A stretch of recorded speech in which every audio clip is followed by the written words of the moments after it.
Imagine being outside. You see something coming towards you. It jumps at you, it hugs you, it gives you a kiss, and then it rolls down on the floor until you give it your attention. That's what I experience every time I step out into my backyard with my pit bull Roxy. It's peace and quiet at first until she craves my attention just like a sweet innocent child wanting to be played with. That's how she acts. Today I will talk to you about the friendly nature of the pit bull. I myself am a pit bull owner. I've had my pit bull for about 3 years now, since she was just weeks old, and I watched her grow up to be the loving dog that she is now. I'm sure all of you have heard many things about the pit bull, especially on the news, but it's mainly shown in a very negative way.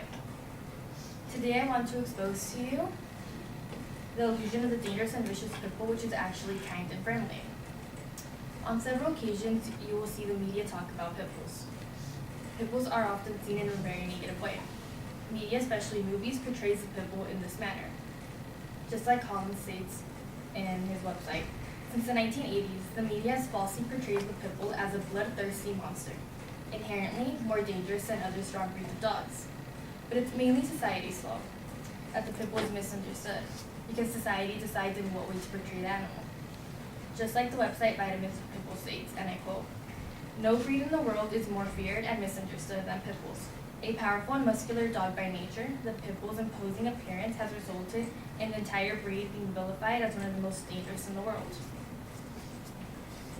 The way the news portrays a pit bull has a huge effect on how we view the pit bull itself. You wouldn't be surprised to hear about dog attacks. You hear them all the time. But how many times have you heard about a Labrador attacking somebody? A Yorkshire attacking somebody? Never. It's just a pit bull. And yes, other dogs like labs have attacked humans and have caused severe injuries, but they are only shown in local newspapers, if it's even there. Not worldwide like the pit bull attacks. The only time you'll hear about a dog attack on the news is if it's a pit bull attack. Jolene Malott from the Animal Rescue League sees it all the time. When people go in to adopt an animal, they automatically tell her, "I don't want a pit bull." Why? Because their perception of the pit bull is that it is a very dangerous animal, when that's not the case. There are no statistics that show how dangerous a pit bull really is. Just like any other breed of dog, the pit bull is no more likely to bite a human than anybody else. Due to the way pit bulls are portrayed, there have been many unjust laws banning the breed. The website defendpitbulls.com states that the current states that have bans on the breed are Kentucky, Colorado, Florida, Hawaii, Iowa, Kansas, Maryland, Michigan, Mississippi, and Ohio. And that's far too many. These bans are made for one reason only, to stop dog attacks. But when there aren't only dogs attacking, what does the ban really accomplish? Nothing. It's not really doing the job. It's unlawful and unjust. The bans claim that they are there due to the temperament the pit bull has, and the temperament comes from genetics. But genetics has little to nothing to do with temperament. And although there are reasons for the bans, there are no statistics to show how effective or ineffective these bans have been. The reason for the bans is just simple, to stop dog attacks, but they aren't only dogs attacking. A lot of dogs that are perceived as pit bulls aren't really pit bulls. They could be mixed breeds or another type of dog. People just assume they are pits. And pit bulls aren't the only dogs targeted by these bans. Yes, Rottweilers can be targeted too. Doberman Pinschers, many other dogs are targeted, but the main ones that you will hear about in the news are pits. And yeah, the pit bull is viewed as a very dangerous dog, but that isn't the case. At one point, pit bulls were seen as very loving and caring. Many pit bulls have also saved the lives of their owners. Just like Ace. He's a pit bull terrier. There was a fire going on in the house. The mom and dad were out on a business trip. The son, their 13-year-old son, was sleeping. He was a deaf boy, so he took his earpiece out, and he couldn't hear a thing. Ace smelled the fire, ran to Nick's room, licked him until he woke up. That's when Nick realized what was going on. They quickly got out of the house and both of them made it out safely. But if it wasn't for Ace, no one knows what could have happened to Nick, because nobody else was home to witness the fire. And Louis, the picture is kind of dark, but a man posing as a UPS delivery guy knocked on this door. A woman came to the door. He pepper sprayed her and her 1-year-old son, and tried to get into the house. Louis quickly chased the man down the street, getting rid of the intruder, saving both the young woman and her son. Pit bulls have a strong love for their family. Another example is Kilo. Right here, you can barely see it, but he took a bullet to the head for his owner. A man posing as a FedEx employee knocked on his door, pulled out a gun, and aimed it at the owner.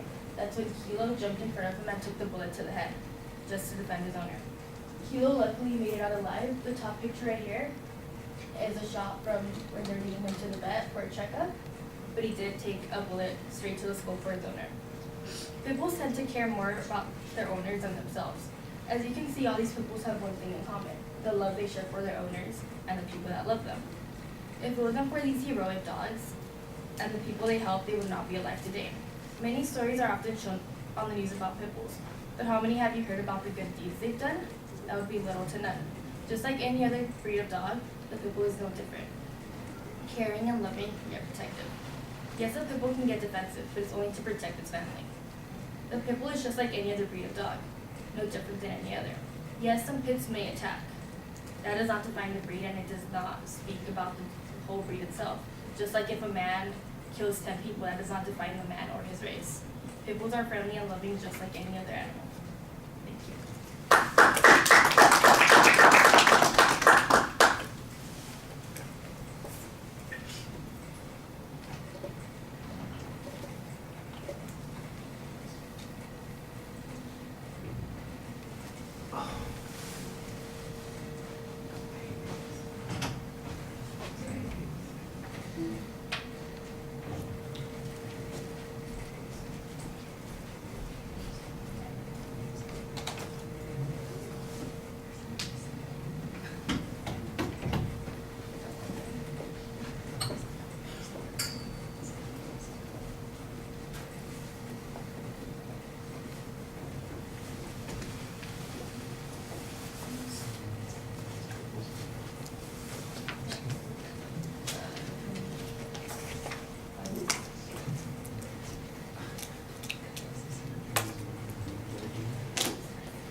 All right, Emily, what did you think? Emily is not here. Okay.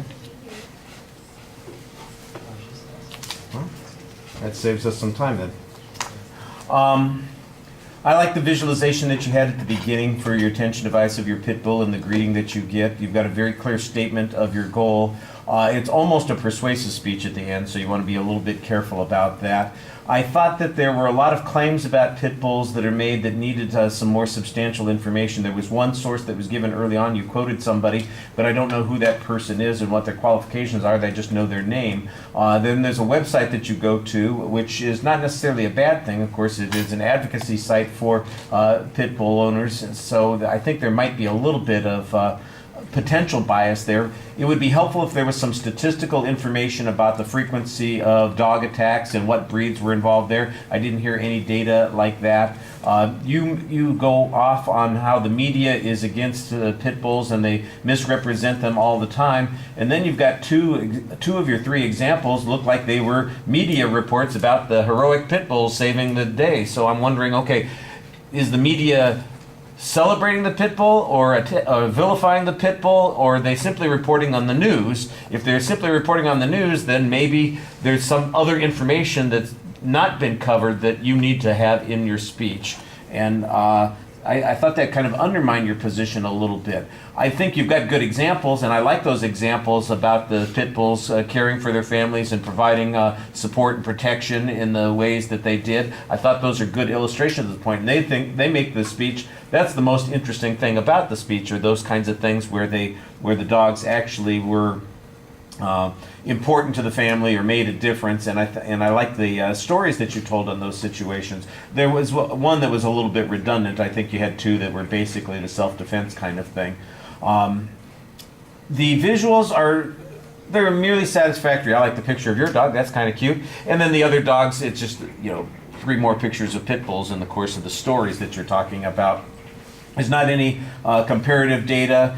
You have that long list of states that someplace in the state they have restrictions. I don't know if it's a statewide restriction or if it's just these are states where there are communities that have laws on those kinds of things. That would have been something that would have been easy to do on a simple list, for instance, and then you wouldn't have to read all those names, and it would save you a little bit of time and make the point even more effectively, I think. So that's a visual that would be possible there. I think there's a lot of reading that goes on in the presentation, and you need to be a little bit more engaged. I thought you were better off at the beginning, like I said, in the attention device than you were in the rest of the speech. There are a couple of places where you make claims about the temperament of dogs not having any genetic relationship, and I go, okay, so where's the information on that? Where's the veterinarian who testifies to this? Where are the experts on dog breeding that have suggested that? I didn't get any information on that. I just got that claim on that particular point. So when we're doing persuasive speaking later down the road, we're going to be talking about the use of evidence of the way people reason, and I think that there's a step missing here in this argument. All right, thank you.